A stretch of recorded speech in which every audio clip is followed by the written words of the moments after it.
ajaloominutid. Saatejuht Mart Helme.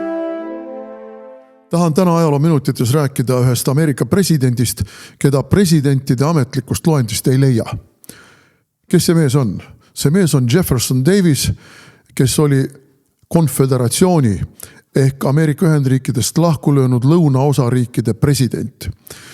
Presidendiks sai ta 1861. aastal, kui nii-öelda setsessioonipoliitika laiali lagunes ja esimeste Ühendriikidest välja astunud osariikide järel suur osa, isegi suurem osa nendest osariikidest, mis jäid nii-öelda Dixoni liinist lõuna poole, hakkasid lahku lööma ja teatasid, et nad soovivad luua uue riikliku moodustise ehk Ameerika konföderatsiooni. Ja siit ka siis see konföderatsiooni president. Konföderatsiooni loomise kaks peamist põhjust olid loomulikult lahkelid orjanduse küsimustes, orjapidamise õiguste ja orjade kasutamise küsimustes, aga ka osariikide õiguste küsimuses. Need kaks asja omavahel põimusid. Nimelt püüdis keskvalitsus Washingtonis järjest suruda osariikidele peale oma seisukohti ja eelkõige põrkusid need seisukohad orjandusküsimuses, aga mitte ainult. Ka kohaliku valitsustasandi, kongressi, senati õiguste ja föderaalsenati kongressi õiguste ristumispunktides oli väga palju ebaselget ja vastuolu. Ja need vastuolud olid tol ajal nii pretsedendipõhiselt kui ka seadusandluse kohaselt tihtipeale üpriski laiali valguvad ja ebaselged. Nüüd Jefferson Davis ei olnud poliitikas, kui konföderatsioon tekkis, sugugi uustulnuk. Ta sündis 1808. aastal ja sai oma nime muide 3. Ameerika Ühendriikide presidendi Thomas Jeffersoni järgi. Nimelt tema isa oli Thomas Jeffersoni suur austaja. Ta isal oli kokku 10 last, tema oli noorim nendest ja sai siis Thomas Jeffersoni auks eesnimeks Jefferson. Isa oli tal plantaator kõlab küll uhkemalt, ütleme niimoodi, oli puuvila kasvataja ja tal ei olnud väga palju orje ja ega tal ei läinud ka väga hästi oma põllumajandustegevuses ja kui Jeffersoni vanem vend juba kaela kandma hakkas, siis selgus, et poeg on isast palju osavam ärimees ja poeg võttis tasapisi kogu selle põllumajanduse üle ja viis selle sõna otseses mõttes kõrgemale tasemele ja tegi sellest tõelise sellise suur ettevõtte, kus parimatel päevadel töötas koguni 300 orja. Põhiliselt tegeleti puuvillaga, aga oli ka kõrvalharusid. Nüüd Jefferson noorena astus West Pointi, temast sai sõjaväelane ja tema elu võib-olla sellised tipphetked noorpõlves olidki seotud eelkõige sõjaväekarjääriga ja rahvuskangelase sellise oreooli sai ta 1846-48 aasta USA Mehhiko sõjas, kus ta oma vabatahtlike rügemendiga mitmes lahingus aitas kaasa selle lahingu pöördepunkti kujunemisele ehk siis Ameerika vägede võidule Mehhiko vägede üle. Ja Mehhiko sõjakäigu järel oligi ta kujunenud juba selliseks üleameerikaliselt tuntud sõjaväelaseks. Aga ta läks ära erru ja tegeles paralleelselt nii poliitikaga kui ka põllumajandusega mitte just väga edukalt, aga ka mitte edutult sai hakkama. Küll aga algas tema tõus poliitilisel karjääriredelil üsna järjekindlalt. Ja ta oskas endale tekitada sõpru ja siin tema armeeteenistus tuli talle väga suurel määral kasuks ja tema sellise rahvuskangelase oreool ka kahtlemata. Oskas endale luua sõpru ja nii määrati ta korduvalt erinevatele ametikohtadele indiaani territooriumitele. Ja Jefferson Davis nendel indiaani territooriumitel oli üks võtmeisikuid, kes nii-öelda tasandiku indiaanlaste, preeria indiaanlaste puhul pidas läbirääkimisi ja sõna otseses mõttes küll hirmutamise, küll äraostmise, küll välja tõrjumise teel tõi Ameerika Ühendriikide koosseisu suuri maavaldusi, algul siis territooriumite nime all, aga ta oli väga huvitatud sellest, et nendest territooriumitest kujuneks osariigid ja et need osariigid aktsepteeriksid orjapidamist. Ta oli orjapidamise veendunud pooldaja, sest ta leidis, et valgeid ei ole nii palju ja valged ei ole nõus ka niisugustel tingimustel tööd tegema, nagu neegritele see peale on surutud ja seetõttu leidis ta, et Ameerika Ühendriikide majandusliku, eelkõige põllumajandusliku arengu seisukohast orjapidamine on vältimatult vajalik. Ja siin ei olnud mitte mingisugust erilist rassismi, see oli niisugune puht pragmaatiline, ehkki tunnistame mõnevõrra üleolev suhtumine neegerorjadesse. Aga samas teda ei kirjeldata kunagi kui orjade suhtes kuidagi ülekohtust ja julma. Tema orjad töötasid kindlatel kellaaegadel, need pidasid puhkepäevi, nad pidid kindlasti käima kirikus. Suhtus orjadesse kui kaaskodanikesse, kellel on kohustused, aga kellele tagatakse ka teatud õigusi. Nii et need hilisemad tänase päeva 21. sajandi katsed Jefferson Davist maru rassistlikuks orjade piinajaks tembeldada, nagu Black Lives Matter on püüdnud teha, see absoluutselt ei pea absoluutselt paika. Küll sai aga loomulikult orjapidamisküsimus väga oluliseks kaalukeeleks, kui Ameerikas osariike tuli aina rohkem juurde ja paljude uute osariikide puhul see küsimus, kas nad on orjanduslikud osariigid või mitte orjanduslikud osariigid, sai väga tõsiste ja tuliste sisepoliitiliste debattide teemaks, aga mitte ainult. Ühelt poolt astusid ju areenile abolitsionistid ja teiselt poolt orjapidamise pooldajad, moodustasid oma relvasalkasid ja sillutasid sel moel teed kodusõja puhkemisele. Me tõsi küll rääkisime sellest ka, kui me rääkisime Abraham Lincolnist, aga Jefferson Davise karjääris oli see väga määrava tähtsusega. Nüüd, kui kodusõda puhkes, siis Jefferson Davis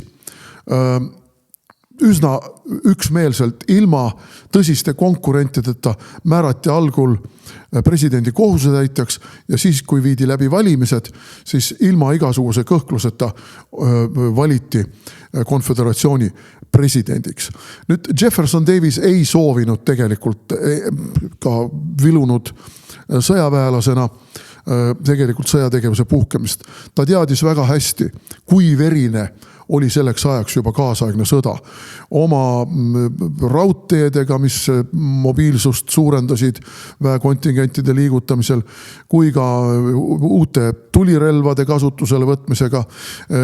Ta oli muide enne kodusõda olnud ka mõnda aega president Pierce'i valitsuses kaitseminister ja oli väga innovatiivne kaitseminister muide. Leidis, et Ameerika Ühendriikide sõjavägi ei vasta kaasaja nõuetele, viis sisse terve hulga uuendusi, käivitas terve hulga uusi relvahankeid, vägede suurendamist ja ma julgen öelda, et kui kodusõda ei oleks puhkenud, oleks Jefferson Davis võinud olla täiesti vabalt, ka täiesti tõsiselt võetav konkurent Ameerika Ühendriikide, mitte üksnes konföderatsiooni presidendi ametikohale. Aga läks teisiti. Ja kui kodusõda puhkes, siis algul olid ju lõunaväed üsna edukad, võitsid järjest lahinguid, aga sellest hetkest peale, kui 1862-3 järk-järgult õnnestus põhjaosariikidel sisse seada lõunaosariikide suhtes mereblokaad ja sellega ära lõigata lõunaosariigid puuvillakaubandusest Euroopaga, aga puuvill tõi lõviosa välisvaluutast lõunaosariikidele ja tagas sellega riigikassa täitumise ja võimaluse relvahangeteks, sõjaväe ülalpidamiseks, toitlustamiseks, logistikaks, kõigeks selleks, mis sõjaväe ja sõdimise puhul on tegelikult ülimalt kulukad asjad. Siis see blokaad mõjus sedapidi, et tasapisi põhjaosariikide väed hakkasid ülekaalu saavutama. Ja juba 1862. aastal õnnestus neil sisuliselt ära lõigata läänepoolsed lahkulöönud osariigid rannikuosariikidest, Virginiast, Georgiast, Caroliinadest ja kuigi Robert Lee'l, lõunaosariikide kõige paremal ja kõige osavamal kindralil ja kõige autoriteetsemal kindralil õnnestus pikka aega hoida neid ranniku lõunaosariike puutumatuna põhjaosariikide sissetungidest, siis 1864. aastal toimus lõplik murrang ja sellest alates lõunaosariikide väed üksnes taganesid ja ka Jefferson Davis oli sunnitud Richmondist, kus ta oma valitsusega istus, põgenema, sõna otsese mõttes põgenema, ehkki algul oli see rohkem evakuatsiooni nime all toimuv asi ja Lee kapituleerus 9. aprillil 1865 Appotomaxi kohtumajas, aga Jefferson Davis keeldus seda kapitulatsiooni tunnustamast ja püüdis veel järele jäänud põhjaosariikide vägedest okupeerimata lõunaosariikides uut armeed kokku saada, kogus kokku kõik oma järele jäänud kindralid, aga kindralid ütlesid talle, et see on lootusetu üritus ja uut armeed kokku enam ei saanudki ja lõpuks langes Jefferson Davis vangi. Ta langes vangi alles pärast seda, kui Abraham Lincoln oli juba tapetud ja tema vangistamisel esitati talle koheselt süüdistus, et ta oli kaasosaline Lincolni vastases vandenõus. Seda ei suudetud kunagi tõestada ja ta ka ise eitas seda alati, aga pärast 2 aastast vangistust ta vabastati, aga siis oli ta sisuliselt laostunud mees ja hakkas paaniliselt otsima endale uusi sissetulekuid ja elas sisuliselt lõuna toetajatest, jõukamatest lõunaosariikide toetajate, jõukamate inimeste annetustest ja abidest. Pidas loenguid, kirjutas artikleid, käis 2 korda Inglismaal, et Inglismaal või kuskil mujal Euroopas tööd leida ei leidnud. Lõpuks sai lepingud mälestusraamatute kirjutamisele. Need mälestusraamatud on muide, esimene nendest küll peetakse selliseks oma tegevuse õigustamise raamatuks, aga teine raamat ja tema artiklid on tegelikult väga head sissevaated tema valitsusse, tema poliitikasse, tema põhimõtetesse ja sellisel kujul väga head ajaloo allikad. Ta sai järk-järgult nagu suutis oma renomee taastada ja suri 81-aastaselt New Orleanis, olles jäänud külma vihma kätte laeva pardal, sõites ühte loengupidamise kohta, sai väga raskekujulise kopsupõletiku, mida komplitseeris veel omakorda malaariasse nakatumine ja nii ta siis New Orleanis suri, ehkki ta sündinud oli Kentuckis, aga suurem osa oma elust elanud Missouri osariigis. Ja ta toodi sealt New Orleanist tema abikaasa Varina soovil ja palvel Richmondi ja see teekond kujunes tema postuumseks triumfiks. Kõikide läbitud osariikide pealinnades ja veel mõnedes suuremates keskustes rong peatus, tema sark tõsteti perroonile, sõjaväeliste auavalduste ja rahva selliste leina ja auavalduste saatel viidi siis edasi järgmisse kohta ja maentigi siis Richmondis ja kui tema abikaasa suri, siis tema abikaasa palus, et ta maetakse oma mehe kõrvale. Niisugune hästi lühidalt konspekteeritud kujul presidendi lugu, kes on küll olnud president, aga keda me ei leia Ameerika Ühendriikide presidentide loendist. Ja tänane muusikapala on loomulikult seotud Ameerika kodusõjaga ja konföderatsiooni armees lauldud lauludega. Loo pealkiri on I wish I was in Dixie. Ka lihtsalt on ta Dixieland variandina väga palju internetist leitav. Ja seda on nimetatud konföderatsiooni mitteametlikuks hümniks. Ametlik hümn, jah, olen ka seda kuulanud, aga selles ei ole seda niisugust jõudu ja seda niisugust pühendumist, mis on selles I wish I was in Dixie. Ma tahaksin, et ma oleksin lõunas.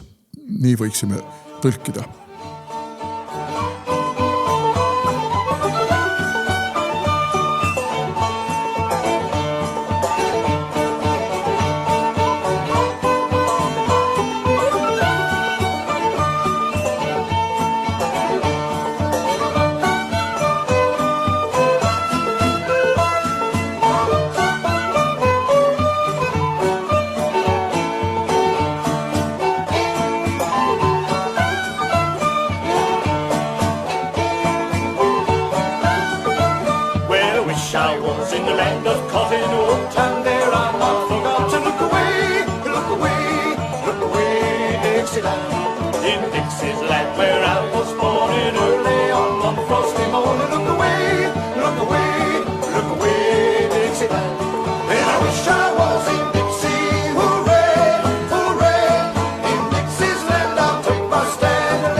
But that did not seem to grieve her away.